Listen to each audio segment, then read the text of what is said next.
स्वागत है दोस्तों इस वीडियो में।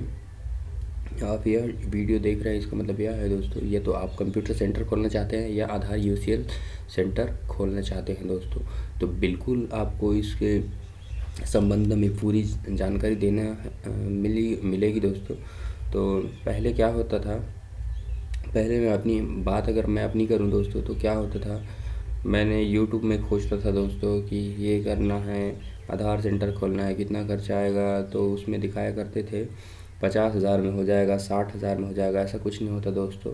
मैं आपको पर्सनली मेरा खुद का एक्सपीरियंस शेयर करूंगा दोस्तों। तो वो क्या है दोस्तों, हम आगे बात करेंगे। तो यह कम से कम बजट में अगर खोलना भी चाहें दोस्तों तो बहुत ऊपर जाता है दोस्तों। तो हम बात करेंगे उसी बजट के बारे में और देखेंगे दोस्तों हम कैसे खोलेंगे और क्या क्या लेना पड़ेगा, कैसा सब प्रोसीजर बताएंगे दोस्तों। तो बने रहे हमारे वीडियो पे, और नए हैं दोस्तों तो चैनल को सब्सक्राइब कीजिए हमारे, क्योंकि हम इसी संबंध में बात करेंगे दोस्तों। तो सबसे पहले अगर बात करेंगे दोस्तों, तो आपको कंप्यूटर में नॉलेज होना चाहिए आधार सेंटर खोलना है तो, क्योंकि अगर दोस्तों कंप्यूटर में नॉलेज नहीं होगा और दुकान आपने खोल लिया तो इसमें हानि आपका ही है दोस्तों। तो ठीक है दोस्तों, तो आपको कंप्यूटर में नॉलेज होना चाहिए सबसे पहली बात। नॉलेज के साथ साथ दोस्तों आपको एजुकेशन, आपकी मिनिमम 10th या 12th आपको पास होने चाहिए दोस्तों। 10th या 12th पास होना ही उसका मांगता है दोस्तों वहाँ पे। तो 10th या 12th आपको कम से कम पास होना चाहिए दोस्तों। अब चलते हैं दोस्तों सेकंड टॉपिक पे। तो सेकंड में है लैपटॉप आपके पास होना चाहिए दोस्तों।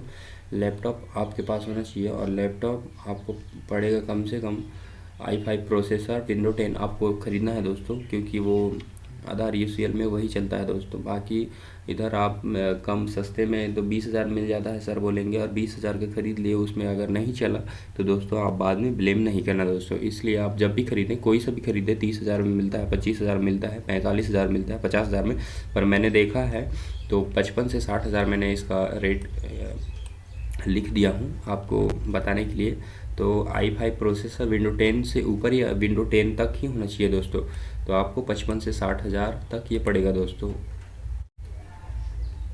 थर्ड टॉपिक में बात करें दोस्तों, तो आपके पास एक प्रिंटर होना चाहिए, क्योंकि आधार यूसीएल सेंटर अगर चलाना है दोस्तों तो आपको या तो फ़ोटोकॉपी करना होगा, स्कैन करके डॉक्यूमेंट्स अपलोड करना होगा, दुनिया भर का काम रहता है दोस्तों। तो आपको एक प्रिंटर की आवश्यकता पड़ेगी ही पड़ेगी दोस्तों। तो आपको ख़रीद लेना है। ये आप 12 से 15,000 के बीच में पड़ेगा, 12 से 15,000 के बीच में पड़ेगा। तो ऑल इन वन वाला ही लेना ही दोस्तों। तो क्योंकि ऑल इन वाला लेने के एक फ़ायदे हैं, उसमें डॉक्यूमेंट्स आपको कैप्चर करके अपलोड करने की ज़रूरत नहीं है दोस्तों। आपको डायरेक्ट प्रिंटर में आपका जो भी डॉक्यूमेंट्स है आप वहां डाल के आप सीधा स्कैन कर सकते हैं दोस्तों। इसका एक बेनिफिट है दोस्तों। फोर्थ टॉपिक में बात करेंगे दोस्तों, तो फोर्थ टॉपिक में ये आपके पास फिंगर स्कैनर होने चाहिए दोस्तों। आपके पास एक फिंगर स्कैनर होना चाहिए, जैसे मार्फो, मंत्रा हो गया, कुछ भी हो गया दोस्तों। तो मेरे पास मंत्रा है, तो मैंने मंत्रा के हिसाब से रेट रखा है दोस्तों 35 से 5,000। तो अभी लगभग 45 से 5,000 हो गया होगा दोस्तों। तो आप इसको एक बार देख लीजिएगा। तो आपके पास या तो मंत्रा या मार्फो होना ही चाहिए दोस्तों।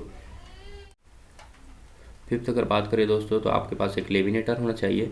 लेमिनेटर क्यों हो दोस्तों, क्योंकि अगर आपकी दुकान में लेमिनेटर होगा तो आप आधार कार्ड किसी का डुप्लीकेट पेन कार्ड निकालेंगे तो आपको लेमिनेशन करके देना होगा दोस्तों, जिससे आपको अर्न होगी, और उसी के हिसाब से आपको पैसे चार्ज करने हैं दोस्तों। जैसे पर आधार कार्ड लेमिनेशन के 20 रुपये, 50 रुपये। आपके एरिया में क्या चलता है दोस्तों, आपको एक बार वो क्लियर कर लेना है दोस्तों। तो आपके पास एक लेमिनेटर होना चाहिए, जिसका रेट होगा आपके समथिंग 35 से 5,000 होगा दोस्तों मिनिमम। तो मिनी लेमिनेटर ही आपके पास बेहतर होगा दोस्तों शुरुआत करने के लिए। छठा जो है आइरिस स्कैनर होना चाहिए दोस्तों आपके पास। तो ये आप मंत्रा के आइरिस स्कैनर आप अफोर्ड कर सकते हैं शायद, जहाँ तक 39 से 4500 के बीच में, या 35 से 45 के बीच में। आप एक बार देख लीजिएगा ऑनलाइन प्राइस क्या है। मैंने ऐसे डाला है जो दोस्तों, मैंने जो परचेज़ किया है मैंने समथिंग डाला है 7th। एक जीपीएस होना चाहिए दोस्तों आपके पास, एक जीपीएस होना चाहिए। तो ये आप 35 से 4500 ये भी पड़ेगा दोस्तों। तो एक आप जीपीएस अफोर्ड करने के लिए जीपीएस भी आपको लेना पड़ेगा। 8th नंबर एग्ज़ाम आपको देना होगा दोस्तों। सीएससी अगर लेना है आपको तो टीईसी एग्ज़ाम पहले क्लियर करना होगा दोस्तों, उसके बाद ही आप सीएससी लेंगे दोस्तों। तो टीईसी एग्ज़ाम देने के लिए आपको 1479 रुपये का फ़ीस पे करना पड़ेगा। 1479 रुपये का फ़ी पे करने के बाद आपको एग्ज़ाम में बैठाया जाएगा या ऑनलाइन आप एग्ज़ाम देंगे। मैंने जो अभी बताया आपको, लैपटॉप i5 प्रोसेसर विंडो 10 का होना चाहिए, वो कंडीशन इसमें मांगता है दोस्तों एग्ज़ाम में बैठने के लिए, और लाइव कैम चालू होके एग्ज़ाम देना होता है दोस्तों। तो आपको टीईसी एग्ज़ाम देने के लिए उन 1479 रुपये पे करके लैपटॉप में ही एग्ज़ाम देना है दोस्तों।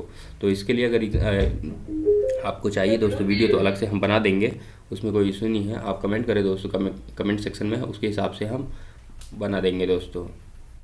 अब टीईसी एग्ज़ाम क्लियर होने के बाद दोस्तों सीएससी रजिस्ट्रेशन करना होता है। सीएससी रजिस्ट्रेशन कैसे करेंगे? टीईसी एग्ज़ाम देने के बाद टीईसी नंबर जो मिलता है दोस्तों, उसको हम सीएससी रजिस्ट्रेशन में इंटर करने के बाद हम अप्लाई करेंगे दोस्तों सीएससी के लिए। तो सीएससी अप्लाई करने के लिए दोस्तों ये फ्री रहता है, फ्री ऑफ कॉस्ट रहता है। अब ये सीएससी कब अप्रूव होगा? हफ्ता भर, 15 दिन, महीना भर, ऐसा कुछ लग जाता है दोस्तों। इसको आपके डिस्ट्रिक्ट मैनेजर इसको हैंडल करते हैं, तो ये थोड़ा समय लगता है दोस्तों। तो सीएससी रजिस्ट्रेशन फ्री है दोस्तों। अब सीएससी के बाद या तो आप आईआईबीएफ या आधार ऑपरेटर, ये दोनों में से कोई को देना होता है दोस्तों, क्योंकि आगे दो या पीछे दो, दोनों को देना ही है दोस्तों। तो आईआईबीएफ एग्ज़ाम के लिए 950 रुपये या 500 ऐसा कुछ लगता है दोस्तों। मैंने कन्फ्यूज़ हूँ थोड़ा सा, तो मैंने 950 मैंने डाला हुआ है यहाँ पे। और आधार ऑपरेटर सुपरवाइज़र के लिए 550 या 400, दोनों में से ये ऐसा बदल गया होगा दोस्तों, पर ये लगता ही है दोस्तों। ये क्लियर करने के बाद ही दोस्तों जो है आपको आधार ऑपरेटर के लिए होता है दोस्तों। आईआईबीएफ एग्ज़ाम देने के बाद दोस्तों आप बैंक बीसी बन सकते हैं दोस्तों। बैंक बीसी बनने के बाद ही आपको आधार ऑपरेटर सुपरवाइज़र के लिए एग्ज़ाम क्लियर करने के बाद आपको आधार ऑपरेटिंग के लिए यूसीएल सर्विस दिया जाता है दोस्तों।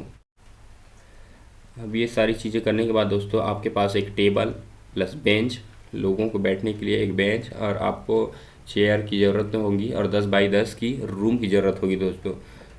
ये तो वो आपके पर्सनल हो या रेंट पे हो दोस्तों। तो अगर रेंट पे है तो 15 से 2300 मंथली आपको पे करना होगा दोस्तों। आपको जो आपके एरिया में चलता होगा वो आपको पता होगा दोस्तों। रूम रेंट क्या है, कैसा है, आपको पता लगा लेना है या पता होगा दोस्तों आपको, तो वो आपको देख लेना है दोस्तों। अब आपको एक स्ट्रॉन्ग नेटवर्क की ज़रूरत पड़ेगी दोस्तों। तो आपको या तो आपके एरिया में अच्छा नेटवर्क है तो मोबाइल से भी काम कर सकते हैं, या आपको राउटर परचेज़ करने पड़ेगा। एक कुल मिला के कहने की मतलब ये है कि आपको एक स्ट्रॉन्ग नेटवर्क की ज़रूरत पड़ेगी दोस्तों। तो अब ये सब करने के बाद दोस्तों अब आपको करना क्या होगा, जैसा एक आधार सेंटर मिलने के बाद दोस्तों आपको उसमें बैठ के 9 से 5 या 9 से 6 या 8 से 6 खोल के बैठना पड़ेगा दोस्तों। और रही बात कमाई की दोस्तों, तो इसमें होता है कमाई, ऐसा नहीं है कमाई नहीं होता। हाँ, पर इसमें आपको कंप्यूटर की नॉलेज और आपको कंप्यूटर चलाने की लगन होना चाहिए दोस्तों। उसके बाद कमाई बहुत होता है दोस्तों, अच्छा होता है दोस्तों, ये करने के लायक है। ग्रामीण क्षेत्रों में, मैं ग्रामीण क्षेत्र से हूँ इसलिए मैंने ग्रामीण क्षेत्र के हिसाब से बताया है दोस्तों। अब आप आधार शहरी क्षेत्र से हो सकते हैं, तो आप बताएं क्या होता है दोस्तों। पर ये सर्विस अच्छा है दोस्तों चलाने वालों के लिए। तो ठीक है दोस्तों, आज अब ये सब करने के बाद दोस्तों टोटल कॉस्ट अगर हमने पूरे कैलकुलेशन किया तो इसमें लगभग 95,000 से 1 लाख के बीच में आएगा दोस्तों खर्चा। एक बार आप कैलकुलेशन कर सकते हैं, आप सब चीज़ों के बारे में ऑनलाइन एक बार आप जांच पड़ताल कर सकते हैं। उसके बाद आप अंदाज़ा लगा सकते हैं कि आपको 90,000 लगेगा, 1 लाख लगेगा, 1,20,000 लगेगा। आपको अंदाज़ा बैठ जाएगा दोस्तों कि आपको वास्तव में एक आधार यूसीएल सेंटर खोलने के लिए लगभग कितना खर्चा आएगा दोस्तों। तो दोस्तों बस आज के लिए थैंक यू। जानकारी अच्छी हो लगे तो सब्सक्राइब कीजिए चैनल को, बेल आइकन को दबाइए और शेयर कीजिए दोस्तों।